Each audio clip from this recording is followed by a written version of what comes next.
in my family from El Salvador in Central America, and my great-grandfather was an artist. I think from that lineage, my mom was also kind of an artist. She was a flower artist, and she also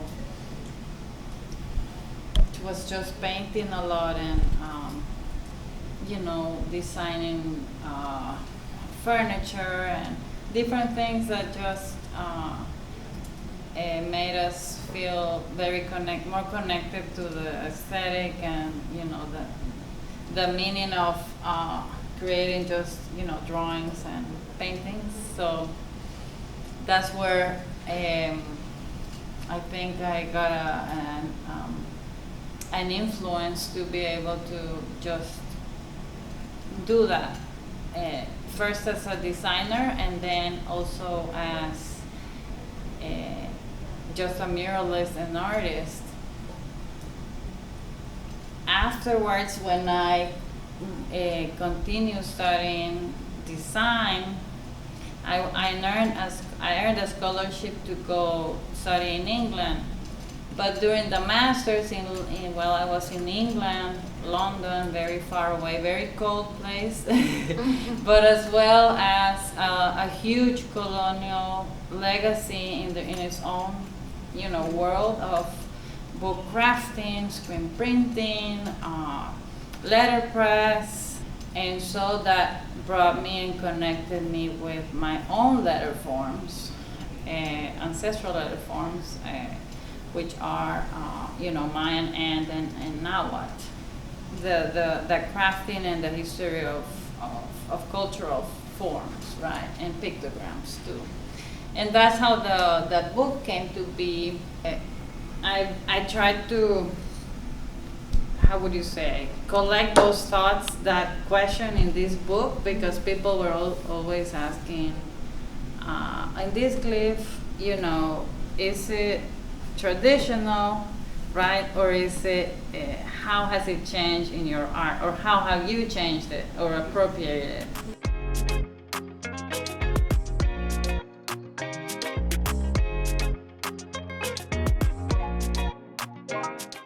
For example, the children's book, it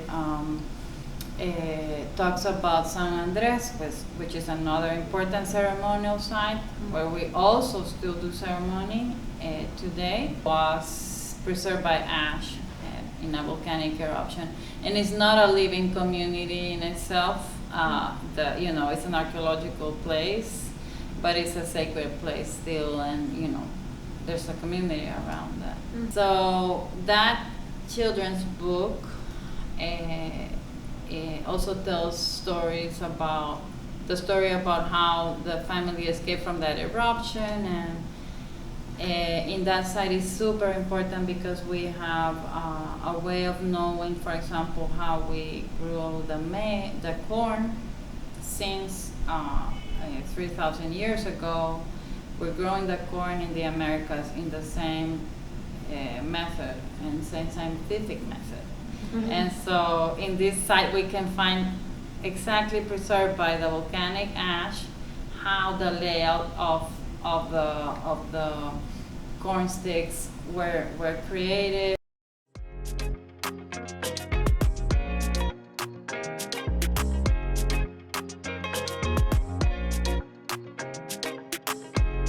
Candles here for the Nahuales, or the spirit animals who are also ancestors, and they guard us according to the calendar.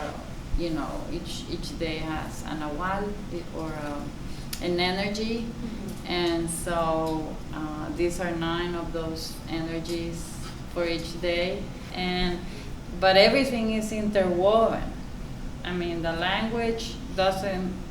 How we name things is also interwoven as how we are relatives to everything around us in the natural world. And so the calendar is just one part of that puzzle piece